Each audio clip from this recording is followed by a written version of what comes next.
দর্শক আসসালামু আলাইকুম। কানাডা থেকে আমি সাকিব। আজকে আপনাদের আবারও স্বাগত জানাচ্ছি। কানাডার ভিসাগুলির ক্ষেত্রে বিভিন্ন ভিসার ক্ষেত্রে প্রতিনিয়ত পরিবর্তন আসছে।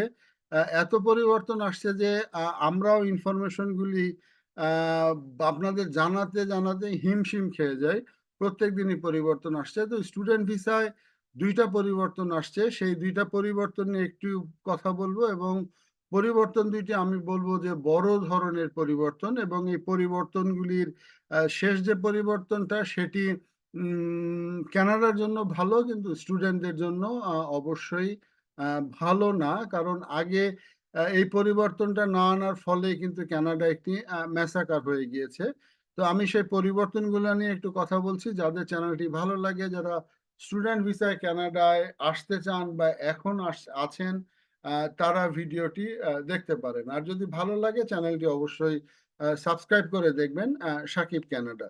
তো প্রথমে একটু বলি যে প্রথম পরিবর্তনটা কি। প্রথম পরিবর্তনটা হচ্ছে যে আপনারা জানেন যে কোভিডের সময় কানাডাতে অনেক লেবার শর্টেজ দেখা যায়, কাজের সংকট দেখা যায়। কোভিড পরবর্তী সময়ে গভর্নমেন্ট অনেক লোক আনতে পারেনি, যার ফলে তারা স্টুডেন্টদেরকে ২০ ঘন্টা কাজের অনুমতি ছিল, সেই ২০ ঘন্টা কাজের অনুমতিটা পরে তারা আনলিমিটেড কাজের অনুমতি করে দেয়। আচ্ছা, আগে পরিবর্তনটা বলি। পরিবর্তনটা কি, সেটা হচ্ছে যে কানাডাতে এখন ইন্টারন্যাশনাল স্টুডেন্টরা ২৪ ঘন্টা কাজ করতে পারবে সপ্তাহে। সপ্তাহে ২৪ ঘন্টা কাজ করতে পারবে। তো আনলিমিটেড, এরপরে কোভিড পরবর্তী সময়ে তারা আনলিমিটেড কাজের আহ, ব্যবস্থা করে দেয়, যে কেউ ইচ্ছে মতো আনলিমিটেড কাজ করতে পারবে। তো এই যে এই আনলিমিটেড কাজ, সেটা বেসিক্যালি কানাডার লেবার সংকটের কারণে করা হয়, কিন্তু পরবর্তী সময়ে বেকারত্বের হার এক সময় 6 পয়েন্ট, খুব সম্ভবত 8-এর কাছাকাছি চলে যায়, যেটা কানাডার মূল জনগোষ্ঠী তাদের জন্য একটি অ্যালার্মিং ছিল। তো সেই কারণে কানাডা পরবর্তী সময় ২০ ঘন্টা করে এবং এই মুহূর্তে সেটা ২৪ ঘন্টা করে দেয়। অর্থাৎ একজন ইন্টারন্যাশনাল স্টুডেন্ট এখন কানাডাতে প্রত্যেক সপ্তাহে, এটা কিন্তু সপ্তাহে মনে রাখবেন, সপ্তাহে ২৪ ঘন্টা কাজ করতে পারবে। তার মানে ৮-৮-১৬, ৩-৮-২৪, অর্থাৎ সে ৩ দিন কাজ করতে পারবে।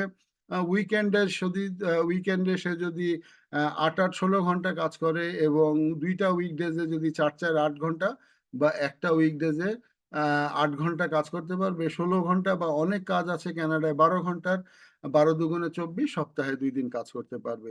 তো এর ফলে কি হলো, এর ফলে যে ইন্টারন্যাশনাল স্টুডেন্টদের প্রথমে ৪০ ঘন্টা ছিল, ৪০ ঘন্টা থাকার ফলে অনেকেরই পড়াশোনা হয়নি, অনেকেই পড়াশোনার বদলে কাজ করা শুরু করেছে এবং যার ফলে অনেকে কিন্তু তাদের স্টুডেন্টশিপটা কানাডা থেকে হারিয়ে ফেলেছে। তো তারপরে ২০ ঘন্টা দেখা গিয়েছে যে ২০ ঘন্টায় হয়তো অনেকেই তাদের যে এক্সপেন্স, সেই এক্সপেন্সটা উঠাতে, অবশ্যই ২০ ঘন্টায় উঠানো সম্ভব ছিল না এবং ২৪ ঘন্টা এক্সপেন্স কিন্তু ওঠানো সম্ভব না, যার ফলে এটা এখন ২৪ ঘন্টা করে দিয়েছে। ২৪ ঘন্টা করে দেওয়ার ফলে ইন্টারন্যাশনাল স্টুডেন্টদের কিছুটা হলেও তারা বাড়তি ইনকাম করতে পারবে। তবে এটা হচ্ছে তাদের ক্লাস চলাকালীন সময়, এবং ক্লাস চলাকালীন সময়ের পরে, যেমন সামার ভ্যাকেশন বা যেটা উইন্টারে একটা কিছু সময়ের ভ্যাকেশন থাকে, সামারে তো ২ মাস ভ্যাকেশন থাকে, সেই সময় তারা ইচ্ছা মতো আনলিমিটেড কাজ করতে পারবে। তো এটা অবশ্যই যারা ফিনান্সিয়ালি একটু দুর্বল আছেন, তাদের জন্য এটি একটি ভালো খবর। এবং মনে রাখবেন যে ২৪ ঘন্টা কাজ করে কিন্তু কানাডার টিউশন ফি সহ অন্যান্য খরচগুলি কখনোই উঠাতে পারবেন না। ২৪ ঘন্টা কাজ করে হয়তো, আবারও বলি হয়তো, ব্র্যাকেটে রাখবেন, তাও আবার বাদে, টরন্টো বা বড় বড় শহরগুলি বাদে ছোট ছোট শহরে হয়তো আপনার বাসা ভাড়া, লিভিং এক্সপেন্স উঠাতে পারেন। তবে অবশ্যই টাকার শর্ট থাকবে, কিন্তু টিউশন ফি অবশ্যই সম্ভব না। তো এটা একটা ভালো দিক, ২৪ ঘন্টা কাজ, এখন মানুষ ২৪ ঘন্টা কাজ করবে। এবার আসেন দ্বিতীয় চেঞ্জটা হচ্ছে যে কানাডাতে কেউ ডিএলআই চেঞ্জ করতে পারবে না, অর্থাৎ ডেজিগনেটেড লার্নিং ইনস্টিটিউট। তো আসেন, ডেজিগনেটেড লার্নিং ইনস্টিটিউট কি সেটা সম্বন্ধে একটু বলি। অর্থাৎ আপনি যেখানে পড়তে আসবেন, কানাডায় আসার পরে আপনার ঠিক সেই জায়গাটাতেই পড়তে হবে। ঠিক সেই জায়গাটাতেই পড়তে হবে। অনেকে দেখা গিয়েছে যে হয়তো মনে করেন অন্টারিওতে একটা ইউনিভার্সিটিতে পড়তে আসছে বা ইউনিভার্সিটি অফ ম্যানিটোবায় পড়তে আসছে, সেখানে টিউশন ফি বেশি কিন্তু ভিসা পাওয়া সম্ভব। তো সেই কারণে অনেকে সেই ইউনিভার্সিটিগুলিতে পড়তে আসছে। ইউনিভার্সিটিগুলিতে পড়তে আসার পরে এসেই তারা ইউনিভার্সিটিকে জানিয়েছে যে তারা আর পড়বে না। যেহেতু তাদের 1 বছরের স্টাডি ভিসা রয়েছে বা আপনার স্টুডেন্ট ভিসা রয়েছে, সে কারণে তারা এসে সেই ডিএলআইটা চেঞ্জ করতো, ডেজিগনেটেড লার্নিং ইনস্টিটিউট চেঞ্জ করতো।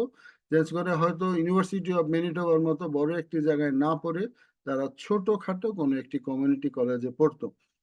এবং এমনও সময় দেখা গিয়েছে যেগুলি আমরা আমাদের আমাদের যদি 3-4 বছর আগের বা 3 বছর আগের 2 বছর আগের ভিডিওগুলি দেখেন, যে আমরাও তখন বলেছি যে হ্যাঁ, এইসব জায়গায় যদি ইউনিভার্সিটিতে না পড়ে যদি একটি ছোট্ট একটি কলেজে যদি পড়তে পারেন মানে মাইগ্রেশনটা নিয়ে, তাহলে আপনি সেখান থেকে পাশ করে একটি ফুল টাইম জব করলে পরেই আপনার পিআরটা হয়ে যেত।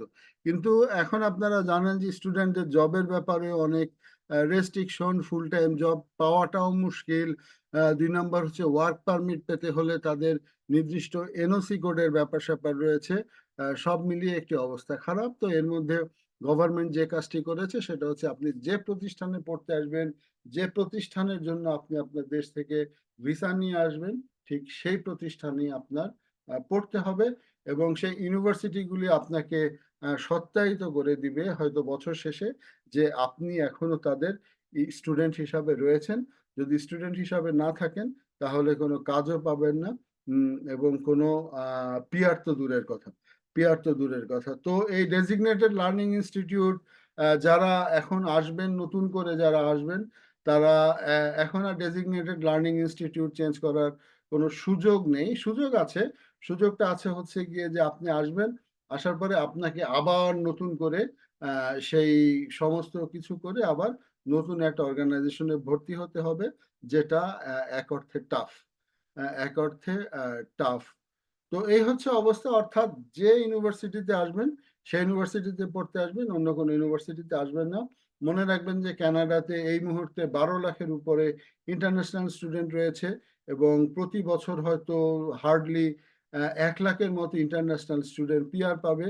তো আগামী 3 বছরে 3 লাখ পিআর পাবে, কিন্তু ইন্টারন্যাশনাল স্টুডেন্ট রয়েছে 12 লাখের উপরে। তো তাদের কি হয় একমাত্র আল্লাহ জানে। তো প্রচুর ইন্টারন্যাশনাল স্টুডেন্টরা এখন অ্যাসাইলাম ক্লেম করছে, যেগুলি মোটেও ভালো কথা না। মাথায় রাখবেন যে আমেরিকাতে ডোনাল্ড ট্রাম্প ক্ষমতায় এসেছে, সেখান থেকে একটি বড় ঝটকা কানাডাতে লাগতে পারে। এমনি এখন অনেক অ্যাসাইলামধারী রয়েছে কানাডাতে, তার উপরে আমেরিকা থেকে চলে আসতে পারে। আর এইখানে যদি আগামী ফলে যে কানাডা ইলেকশনটা হবে, অর্থাৎ আগামী সেপ্টেম্বর বা অক্টোবরে অক্টোবরে খুব সম্ভবত অক্টোবরে ইলেকশন হবে। তো সেই ইলেকশনে যদি লিবারেলরা ক্ষমতা থেকে চলে যায়, অর্থাৎ প্রাইম মিনিস্টার জাস্টিন ট্রুডো যদি ক্ষমতা থেকে চলে যায়, তাহলে কিন্তু আহ, এই অর্থাৎ আমেরিকায়ও যেটা হচ্ছে যে কনজারভেটিভরা ক্ষমতায় এবং কানাডাতেও কনজারভেটিভরা ক্ষমতায় যদি থাকে, তাহলে কিন্তু সবার জন্য একটি ডিজাস্টার হবে। তো যেটা হচ্ছে যে করতে হবে কি না, আমি বুদ্ধি দেওয়ার কেউ না, করতে হবে কি তো গতি প্রকৃতি খেয়াল রাখবেন যে ভিডিও, আমার প্রত্যেকটা ভিডিওতে আমি বলি যে স্টুডেন্টদেরকে অপরচুনিটির দেশ, চমৎকার একটা অপরচুনিটির দেশ, কিন্তু সেটা যোগ্যদের জন্য অপরচুনিটির দেশ। আপনি যদি মনে করেন যে যে সাবজেক্টের কানাডাতে এই মুহূর্তে ডিমান্ড রয়েছে, যে সাবজেক্টে কানাডায় পড়াশোনা করলে দ্রুত পিআর পাওয়া যাবে, সেই সাবজেক্টগুলো চয়েস করেন। কিভাবে চয়েস করবেন, কিভাবে বুঝবেন যে কোন সাবজেক্টে পিআর হবে? প্রথমত যে সিআইসির ওয়েবসাইট রয়েছে www.cic.gc.ca, সেই জায়গাটায় দেখেন এক্সপ্রেস এন্ট্রি ড্রগুলি দেখেন, অর্থাৎ এক্সপ্রেস এন্ট্রি ড্রতে কোন ক্যাটাগরির লোকজন পিআর পাচ্ছে সেগুলি দেখেন, সেই সাবজেক্টগুলিতে পড়তে আসেন। মনে রাখবেন আজকে আমি নভেম্বরের শেষ দিকে বা মাঝামাঝি দিকে 2024 ভিডিও করছি। আপনি পিআর হবেন আরো 5 বছর পরে, সেই সময় কি হয় সেটা কিন্তু এখন বলা যায় না। তবে এখনকার যে পিআর এর গতি প্রকৃতি, তাতে ফ্রেঞ্চ জানা লোকজন, অফিসিয়ালি ফ্রেঞ্চ জানা, অর্থাৎ যে বাংলাদেশে যেমন ওই যে হিন্দি সিনেমা দেখা আমরা যে হিন্দি জানি ওই ধরনের না, অফিসিয়ালি ফ্রেঞ্চ জানা লোকজনের কদর বেশি। সায়েন্সের চাকরির পড়তে যারা আসে তাদের কদর বেশি, টেকনোলজির কদর বেশি, তারপর সে ম্যাথের কদর বেশি, হেলথ সেক্টরে একটি বড় ধরনের কদর আছে, তারপরে নির্মাণ সেক্টরে, কানাডায় প্রচুর বাড়ি হচ্ছে, নির্মাণ সেক্টরে যারা পড়তে আসতে চান তাদের জন্য একটি কদর রয়েছে। আর হেলথের কথাই তো বললাম। সো সাবধান থাকতে হবে। কারো প্ররোচনায় না, নিজে গবেষণা করবেন। মনে রাখবেন যে সবাই কিন্তু সবার একেকটা ধান্দায় কথা বলে। তো আপনি আপনার নিজের ধান্দাটা ঠিক করবেন যে আপনার জন্য কোনটা প্রযোজ্য। আপনি যদি মনে করেন যে এই প্রতিকূল অবস্থার মধ্যেও অবশ্যই প্রত্যেক বছর ১,০০,০০০ পিআর পাবে স্টুডেন্টদের মধ্যে থেকে, আগামী ৩ বছর পাবে। এই প্রতিকূল অবস্থার মধ্যে দিয়েও যদি আপনি ওই ১,০০,০০০ এর মধ্যে যদি আপনার কন্ট্রিবিউশন থাকে, you are most welcome. But মনে রাখবেন, আবারও বলি যে গতি প্রকৃতিটা খেয়াল করেন। আর কানাডা, এখানে ইউনিভার্সিটির পড়াশোনা, ওই যে আমি আমার আগের ভিডিওগুলোতে বলেছি যে বাংলাদেশে কোথাও চান্স পাইলেন না, তারপরে যাই কানাডায় গিয়া পইরা আসি, সেই যুগ কিন্তু এখন আর কানাডাতে নেই। এখন অনেক চেঞ্জ হয়ে গিয়েছে। আশা করি বুঝাতে পেরেছি। ডিসহার্টেড হওয়ার কিছু নাই। চোখ কান খোলা রাখুন। আবারও বলি, চরম অপরচুনিটির দেশ। এখানে এসে পড়তে হবে। নিজের পয়সা খরচ করে পড়তে হবে। ওই যে প্লেনের টিকিট নিয়ে আসলাম আর একটা সেমিস্টার খরচ, একটা সেমিস্টারের বেতন দিয়ে চলে আসলাম। তারপরে বাকিটা এখানে ইনকাম করে পড়লাম। আগে হয়তো সম্ভব ছিল। আগে হয়তো পারতেন ৪০ ঘন্টা কাজ করে, যারা এক্সট্রা অর্ডিনারি, যাদের ব্রেন, তারা পড়াশোনা করতেন, ৪০ ঘন্টা কাজ করতেন। মনে রাখবেন, সবাই কিন্তু এই ধরনের এক্সট্রাঅর্ডিনারি ব্রেন নাই, প্লাস ফিজিক্যাল ফিটনেস একটা বড় দরকার, বড় ব্যাপার। আপনি একটু চিন্তা করে দেখেন যে ২৪ ঘন্টা কাজের পরে আপনি আদৌ এখানকার পড়াশোনাটা কন্টিনিউ করতে পারবেন কিনা, সেটাও মাথায় রেখেন।